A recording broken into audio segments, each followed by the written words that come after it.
Roma Wines present Suspense.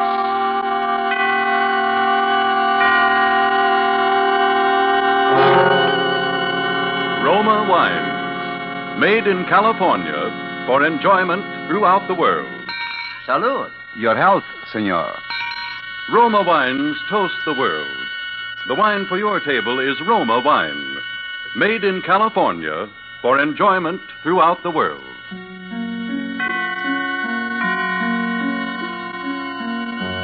This is the Man in Black, here for the Roma Wine Company of Fresno, California, to introduce this weekly half hour of Suspense. Tonight from Hollywood, Roma Wines bring you as stars Dame May Whitty and Miss Maureen O'Sullivan.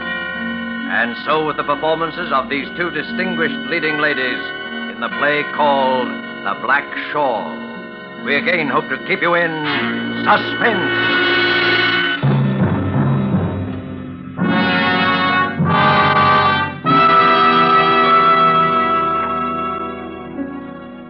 Listen to me, please. Listen carefully and tell me if I'm right. I say I'm about to be murdered. I'm not certain. No one's even threatened me. But I say I am going to be murdered. This is just a plain, ordinary-looking kitchen that I'm sitting in. But for me, I know it is a death house. If it were only 3 days ago and I could live them all over again. Oh, if it only were. The fair was being held in town, and everyone was gay. And Robert was late as usual, but I didn't care.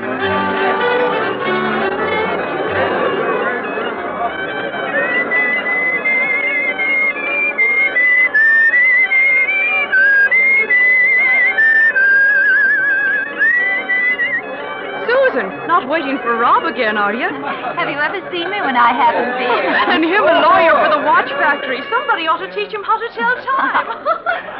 Hey, how about a dance, Sue? One short one before that boyfriend of yours comes around to steal you away. Oh, thanks, George, but I'd rather wait. If he's not quick about it, he'll find nothing left to steal except the bench. All right, but let me know if you're interested in a change of habit.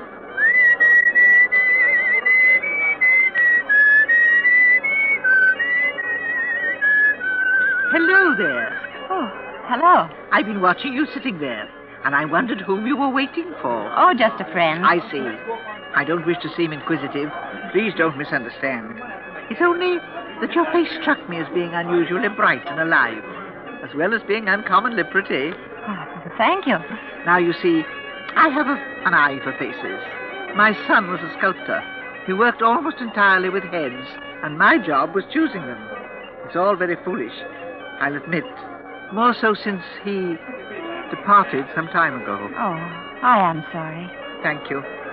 That's precisely why I was watching you. Of course, I know nothing about you any more than you do of me. But, by the way, what's your name? Susan Appleby. Mine is Elizabeth Masters. How do you do? I live just the other side of town. Oh. Let me come to the point, Susan. I admire your looks and I like the way you act and speak. I'm not a young woman, and I'm lonely. I have been ever since I lost my son.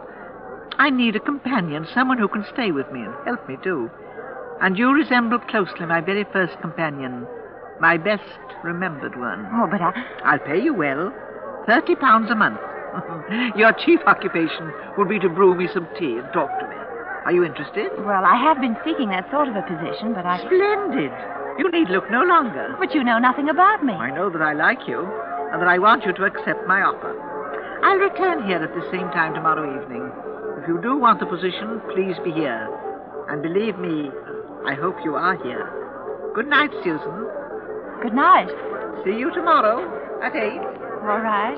I'll be here.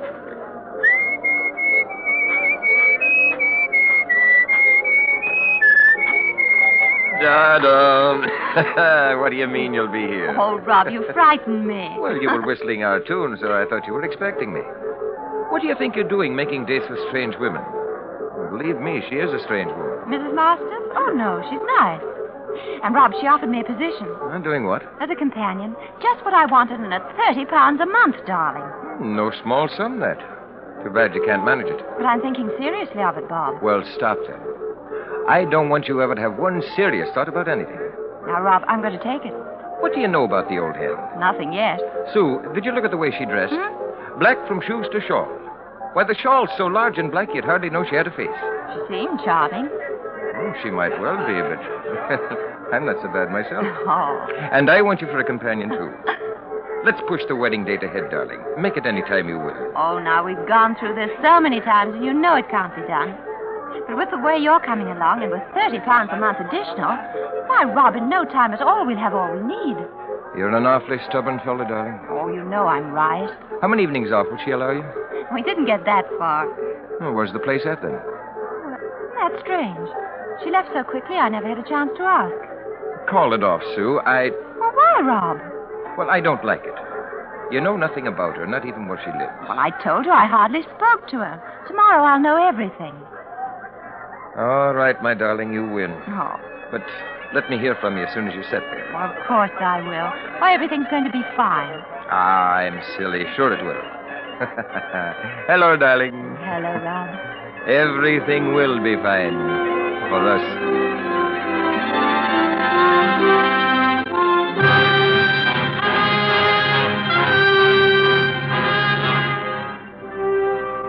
Tonight for Suspense, Roma Wines are bringing you as stars Dame May Whitty and Maureen O'Sullivan, whom you have heard in the prologue to The Black Shawl by R.R. Lewis. Tonight's study in Suspense.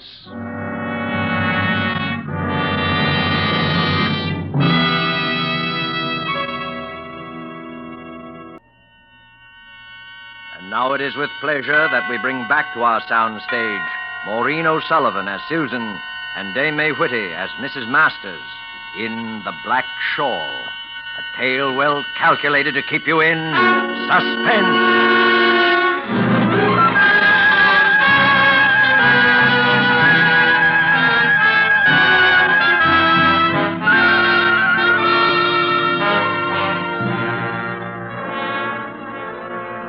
And so, I was there waiting as Mrs. Masters had instructed me the following night. We got into her car and she drove us off. It only seemed a mile or two from town, but we twisted and turned so many times that in the dark I became completely confused as to my whereabouts. Then finally, we stopped.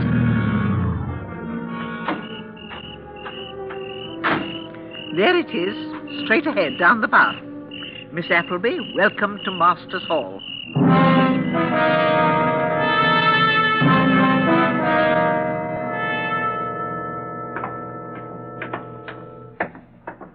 I'm in the parlor, Miss Appleby. Won't you join me in a cup of tea? Oh, thank you, Mrs. Masters. I'd be very grateful if I might. I love my room. Good. Sit down over there opposite me, won't you? I certainly will. The fire's as inviting as the tea. I've always had one burning whenever I'm home. I get cold so easily. Oh. That's why I always wear this shawl around me. Sugar? Thank you. No lemon or milk, thanks. Now, Susan, tell me about yourself.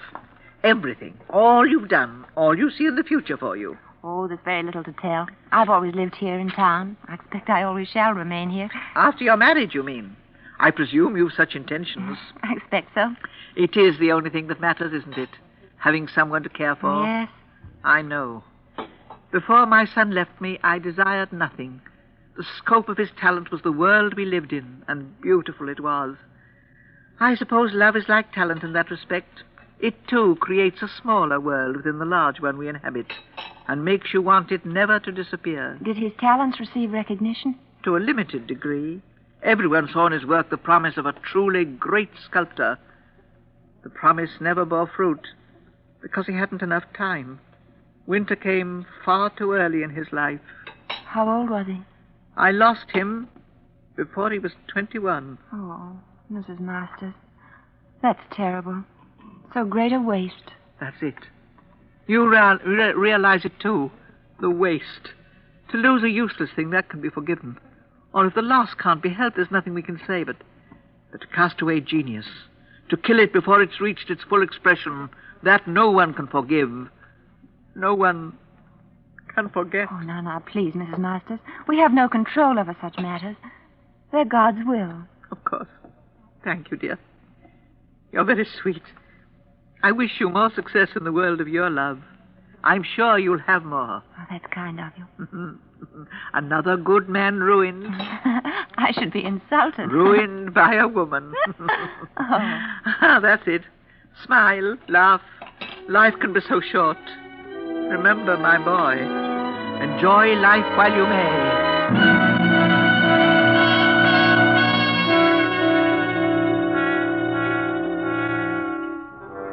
I slept well that first night and did not awaken until almost 9. When I realized how late it was, I dressed quickly and ran downstairs.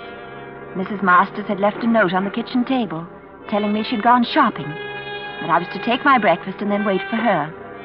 I looked around to see if I might do something, but everything was in perfect order. I looked for a phone, thinking I'd call Rob, but I could find none in the kitchen or the center hall. Finally, I thought I'd take a look at the outside, get a bit of fresh air. I went to the front door and tried it. It was locked. I turned the bolt and pulled. The door was still locked. I couldn't understand. Then suddenly I realized the door was locked from the outside. I ran to the kitchen, not afraid, but surprised. Then something struck me that I hadn't noticed before. All the kitchen windows were barred. I made a quick dash for the kitchen door. Why, Susan. Good morning. Did you have a good night's rest? Oh, yes, I did, thank you. Fine. But you're trembling. Is there a chill in the house? You really should stay away from the doors. Oh, I know, but I wanted a breath of air. The front door was locked. Was it? Yes. Oh, I must have done it automatically. You see, I've lived alone for so long, and it's natural for a person who lives alone to lock all doors behind them when they go out. Why are the windows barred? Oh, that goes back to the time my son did his work here. We had so much of it lying carelessly about all over the house. So much of value. Anyone might easily have climbed through the windows. Oh, of course. Oh, it's silly of me. For a moment, though, I felt so much like a prisoner behind those bars. An unusual experience for you, I take it. A very unusual one. Now you're smiling again. That's fine. My boy always liked to see a smile on a woman's face. Without one, he always said they reminded him of death. Yes. Death.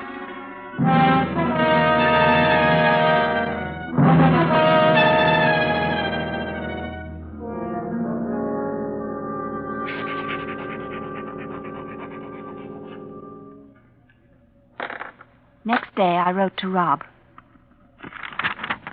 Please come to see me now, Rob, if you can. Everything's all right. Don't worry about me, but come to me. It's unbelievable, but I must tell you that I still don't know the address here. I cannot tell you how to find it. But someone must know Mrs. Masters and can tell you where she lives.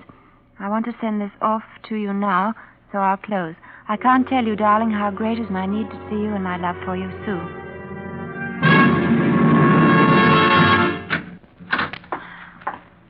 Mrs. Masters? Why, yes, Susan, what is it? Where can I post a letter? Let me have whatever you want sent, and I'll drop it in the box when I go shopping tomorrow. Oh, I don't want to bother you. I'll take it down myself. No bother at all. There's nowhere else to post a letter, and I pass the box every day. Oh, but I'd much It's rather... settled. Let me have it. It'll be sent early tomorrow. Of course. Here you are. Thank you. And, Susan, I dropped my shawl. Would you mind? Oh, not at all. Exquisite, isn't it? Will you join me in a cup of tea? No, thank you. Mrs. Masters, this morning I said I was silly for feeling like a prisoner in your home, but the feeling is still there. What have I done or said that might create any such impression? That's not the question I'm trying to answer. I just feel it. The answer I don't know is, what do you want with me? Oh, what was that? Wait right here. I'll be down shortly. Where are you going? Upstairs. But you wait down here. Do you understand? Oh. No. No, I won't stay down here. I'm frightened. I'm coming up, too. No, dear. Don't worry about the bus. It hasn't broken at all. No. There's not a scratch on it. Dear, please don't cry. Oh. Susan! I told you to stay downstairs. What'd you come up for? All right. You know now. Miss Appleby, this is John Masters, my son.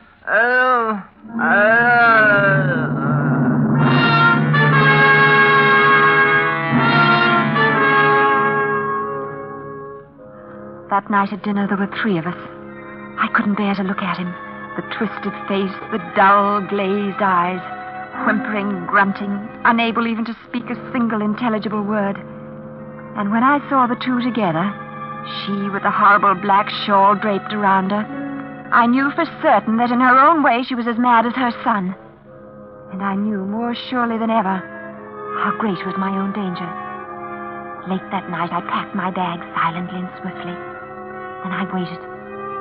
It was well past midnight before I dared open my door and look out. The house was completely dark, upstairs and down. I felt my way along and started down the stairs. I reached the bottom and went right to the front door first. Susan! Susan, where are you going? You couldn't possibly know your way about once outside the house. You'd surely have lost your way. Wouldn't she, John? Stop it! All right. John, leave us now. John, dear, did you hear me?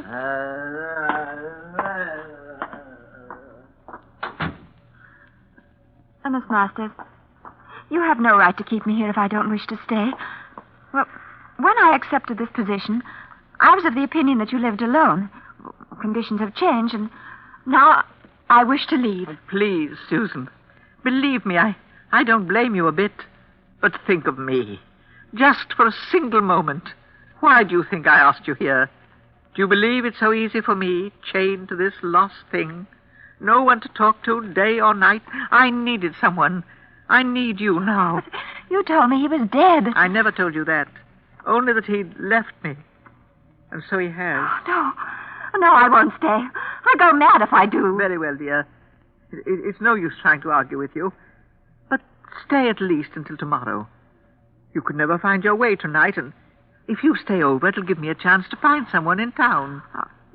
I'd rather go now, if you don't mind. Tomorrow night. Just until then. Even if I've no one, well, you can leave after dinner tomorrow.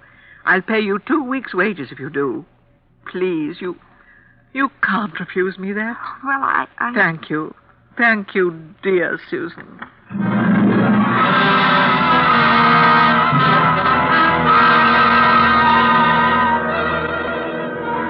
I shouldn't have stayed. I knew that from the moment I agreed. I slept badly, waking from time to time, certain that I heard odd noises from the next room. Low chuckles, whispered, voiceless mutterings. But the night passed finally, and today was uneventful. When Mrs. Masters returned from shopping in the village, she informed me that my successor would arrive tomorrow morning, and I was therefore free to leave immediately after dinner. She spent the rest of today preparing the evening meal. It was as though it were a special holiday, so great were the pains she took. The dinner turned out to be wonderful, and Mrs. Masters was extremely gracious. Dear Susan, we drink to you, my dear, dear Susan, to your future, to your man, to your future with your man. Oh, thank you. And may you remember this evening all the rest of your days. You're very all kind. the rest of your days. Thank you. Not at all, my dear. Let me pour you out some more wine. And some for you, John. I'm really sorry that I must hurt you by leaving you this way. You? Hurt me? Why, my dear, if anyone has been hurt, surely it's you. We frightened you so. Made you so miserable. You're the hurt one, Susan, dear. Not I. Anything I've felt or said is forgotten now. Always when I think of you, I shall remember this evening. I'm certain of it. And so you may remember better, my dear. Let me imprint the occasion still more clearly upon your mind. Do you know what happening it is we celebrate? I expected it was my leaving. So it is. But did it seem likely that you alone would cause so much excitement in our home? Well, Miss Appleby, this is the 3rd anniversary of the most important event in the history of Masters Hall. We honor you by asking you to partake of our joy. And I thank you for it. No need of that. You need only listen and be silent. 3 years ago, my son was a genius. Today, he is my son.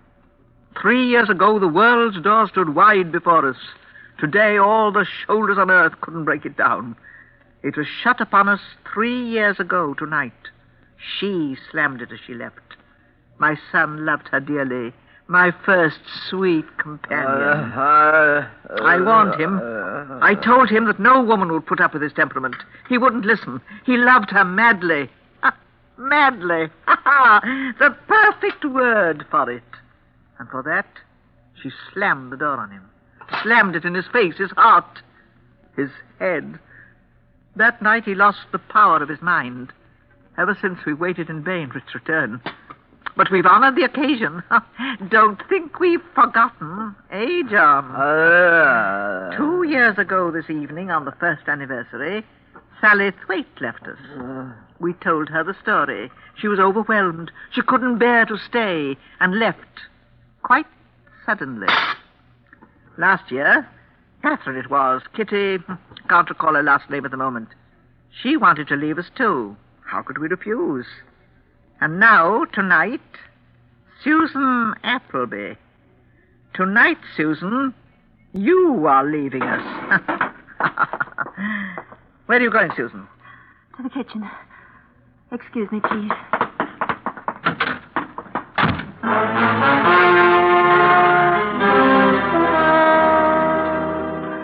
That is why I say I'm going to be murdered. I can't know for sure. But the way they laugh, the way they look, the way she sits there fingering that ugly, torn black shawl. The shawl that looks like death. What can I think? What can I do?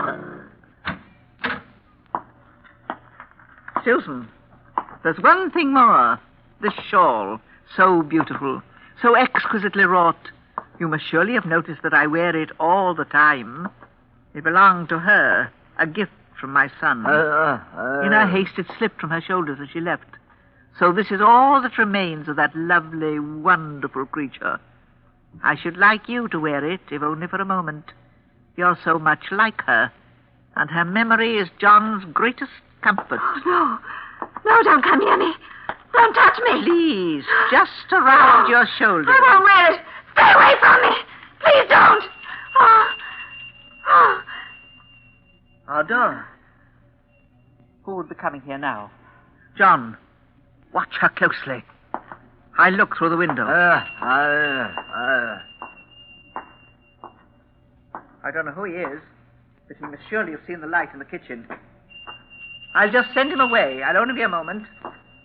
Watch her, John. If she shouts for him, well, you mustn't allow that, must you, John? So you'd better be still, Susan. Yes? What is it you want?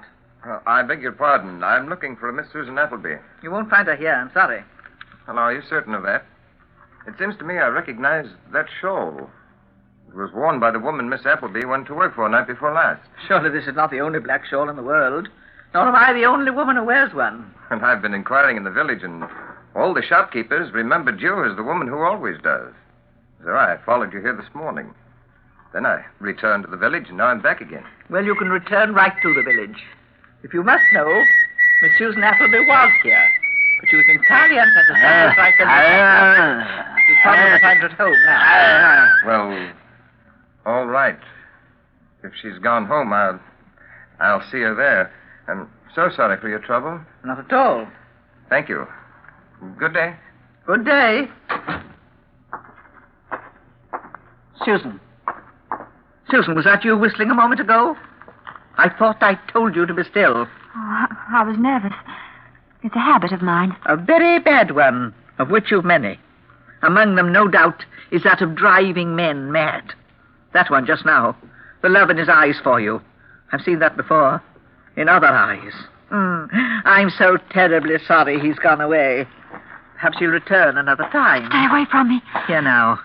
The shawl's around me. Draw it tighter, John. Tighter. No, please. Let me go. Let me go. You heard her. Let her go. Adams, get him. Yes, sir. Draw it quickly, John. Quickly. Quickly. Oh, No! You killed him. John! John! John! Susan, darling. Oh, Rob, you heard me then? Of course. This morning I went down to the local constabulary and persuaded Adams here to join me. I was interested, ma'am, because there'd been 2 disappearances in as many years. And just about this time. This sounded like a third. It almost ended like the others, too. Almost, but... Absolutely. He's locked the door. Let's have a hand here. We'll break it down. All right, watch out. Once we're in, she's mad and may try anything. Right. Let's go now. 1, 2, 3. All right. Well, look at that. The chandelier. Let's cut her down quickly. It's too late. Her neck's gone. Rob. The shawl. The black shawl. Oh.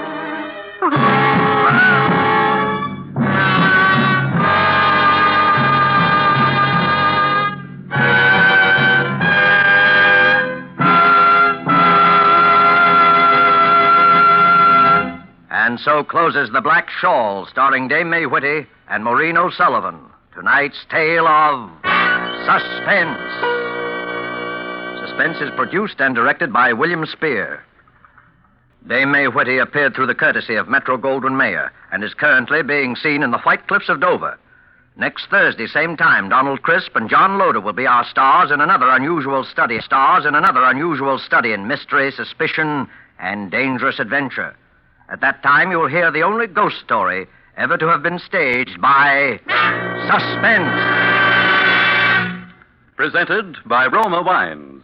ROMA. Made in California for enjoyment throughout the world.